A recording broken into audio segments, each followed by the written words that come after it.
താമരശ്ശേരിയിലെ വിവാദ fresh cut അറവ് മാലിന്യ കേന്ദ്രം തുറന്നു പ്രവർത്തിപ്പിക്കാൻ ഹൈക്കോടതിയുടെ അനുമതി. ഫാക്ടറിക്ക് സംരക്ഷണം നൽകാൻ പോലീസിന് കോടതി നിർദ്ദേശം നൽകി. പ്ലാന്റ് പ്രവർത്തിക്കുന്ന സമയം സംബന്ധിച്ച് വീണ്ടും പരിശോധന നടത്തണമെന്ന് മലിനീകരണ നിയന്ത്രണ ബോർഡിനോടും കോടതി നിർദ്ദേശിച്ചു. പരിശോധനയ്ക്ക് ശേഷം ഈ മാസം 20-ന് മുൻപ് റിപ്പോർട്ട് സമർപ്പിക്കാൻ കോടതി നിർദ്ദേശിച്ചിട്ടുണ്ട്. വിവരങ്ങളുമായി മുബാറക് ചേരുകയാണ് കോഴിക്കോട് നിന്നും. മുബാറക്ക്, തത്വത്തിൽ സർക്കാരിന് തിരിച്ചടിയായിരിക്കുകയാണ് ഹൈക്കോടതിയുടെ ഈ ഇടപെടൽ. ഫ്രഷ് കട്ട് പ്ലാന്റ് തുറന്ന് പ്രവർത്തിക്കാനാണ് ഹൈക്കോടതി നിർദ്ദേശം നൽകിയിരിക്കുന്നത്. വിവരങ്ങൾ എങ്ങനെയാണ്?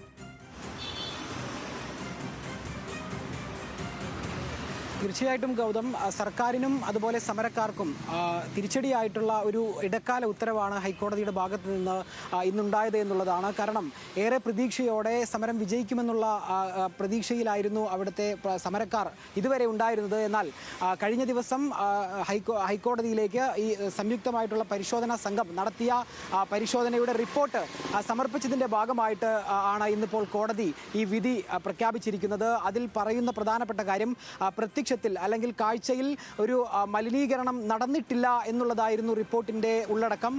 ഈ ഉള്ളടക്കത്തിൻ്റെ അടിസ്ഥാനത്തിലാണ് ഇന്നിപ്പോൾ ഹൈക്കോടതി ഇപ്പോൾ തുറന്ന് പ്രവർത്തിക്കാൻ ഈ ഫ്രഷ് കട്ട് അറുപത് നിർമ്മാണ ശാലയ്ക്ക് അല്ലെങ്കിൽ അനുമതി നൽകിയിരിക്കുന്നത് എന്നുള്ളതാണ് ഇപ്പോൾ പ്രധാനപ്പെട്ട കാര്യം. കൂടാതെ ഈ സമരവുമായി ബന്ധപ്പെട്ട് പറയുകയാണെങ്കിൽ കഴിഞ്ഞ ദിവസം തഹസിൽദാറും അതുപോലെ റവന്യൂ സംഘവും അതുപോലെ മലിനീകരണ നിയന്ത്രണ ബോർഡിൻ്റെ ഉദ്യോഗസ്ഥരടക്കം ഇവിടെ പരിശോധനകൾ നടത്തിയിരുന്നു. ഈ പരിശോധനയുടെ അടിസ്ഥാനത്തിൽ അവിടെ നിന്ന് ജലമടക്കമുള്ള കാര്യങ്ങൾ ശേഖരിക്കുകയും ചെയ്തിട്ടുണ്ടായിരുന്നു.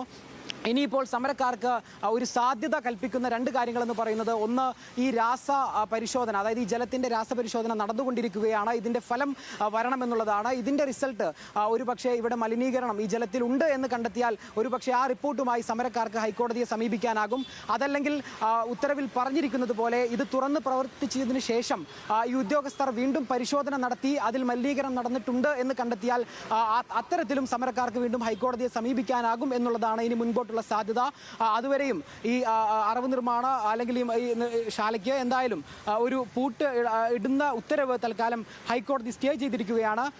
20-ാം തീയതിക്ക് ഉള്ളിൽ, അതായത് ഈ പരിശോധന നടത്തി തുടർ പ്രവർത്തനങ്ങൾ നടന്നതിന് ശേഷമുള്ള പരിശോധനകൾ നടത്തി അതിൻ്റെ റിസൾട്ട് അല്ലെങ്കിൽ അതിൻ്റെ ഫലം എന്താണെന്നുള്ളത് വീണ്ടും ഹൈക്കോടതിയെ സമർപ്പിക്കണമെന്നുള്ളതാണ് ഇപ്പോൾ ഹൈക്കോടതിയിൽ നിന്നും ഉണ്ടായിരിക്കുന്ന ഉത്തരവ്.